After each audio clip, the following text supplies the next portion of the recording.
Banyak orang pikir setelah stroke, pantangannya hanya soal makan. Padahal yang memicu serangan ulang justru stres. Stres itu tidak terlihat, tapi dia mengencangkan pembuluh darah, menambah tekanan, memicu pecahnya kapiler otak. Diam-diam tanpa bunyi. Pasien stroke itu tidak butuh banyak nasihat. Mereka tuh butuhnya tenang. Jangan abaikan emosi, itu pemicu paling sunyi.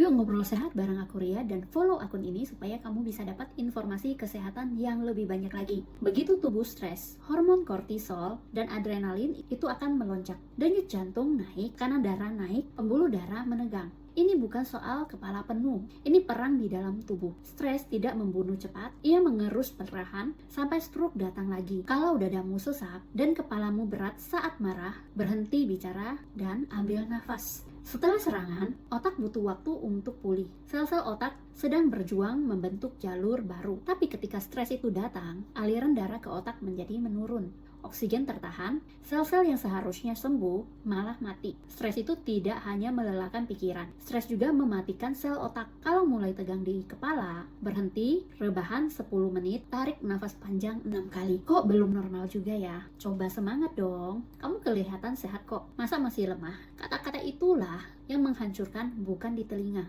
tapi di tekanan darahnya. Kadang yang memicu stroke ulang bukan makanan, tapi manusia di sekitarnya. Kalau kamu pendamping, kurangin tuntutan, tingkatkan pelukan. Begitu pasien marah, pembuluh darah otak langsung menyempit. Bayangkan, suara meninggi, tensi naik 20 poin, kepala berat, tubuh lemas. Marah 5 menit bisa memicu hidup di kursi roda seumur hidup. Kalau mulai marah, diam 60 detik, minum air, tarik nafas, jangan jawab dulu. Pasien itu sering menyimpan beban, takut kambuh, takut lumpuh lagi, takut meninggalkan keluarga. Mereka tidak bilang, tapi tubuh mereka tuh merasakan. Setiap cemas, setiap khawatir, tensinya naik. Emosi yang dipendam itu bukan hilang, dia pindah ke pembuluh darah. Beri ruang bicara, dengarkan, jangan koreksi, cukup dengarkan. Jangan mikir yang berat-berat, nasihatnya benar, tapi tidak memberi solusi. Pasien itu butuh ruang tenang, rutinitas ringan, tubuh yang tidak terkejut, tidur yang cukup, lingkungan yang tidak berisik. Tenang adalah obat, tekanan adalah racun. Batasi keramaian, batasi perdebatan, ciptakan ruangan yang sunyi bagi otak untuk pulih. Serangan kedua jarang datang dengan gejala lengkap. Terkadang hanya pusing, tiba-tiba bicara pelo, atau salah satu sisi tubuh menurun kekuatannya. Dan pemicunya bahkan sering bukan makanan, tapi konflik. Bukan karena dia nggak kuat ya, tapi karena tubuhnya itu sedang diperbaiki. Kurangin drama, kurangi suara keras, kurangi tuntutan, tambah ketenangan. Stroke merusak tubuh, tapi stres merusak kesempatan untuk sembuh. Pasien tidak hanya butuh obat dan diet,